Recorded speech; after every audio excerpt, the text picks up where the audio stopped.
hatera urwanika nkayibumba kabumba ndimo yawe watera igisasa igisarabuye ikintu usobanukiwe avuze igisasa nawe uti urwanika na katibumba bwiraziramo bivuze ngo ubuhanzi nyarwanda ubugeni nyarwanda ubuvanganzo nyarwanda bwitsaga cyane ku mirimo abantu bakora no kubatera morale kugira barusheho gukora n'izina ry'Imana nyarwanda bw'inganzo nyarwanda ntabwo ureshya cy'umwana wawe nuko iriya ya mbere rero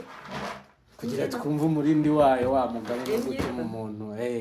ya mbere zibagore beza twahera oya hari indi yaravuze ati tugiye mu nganzo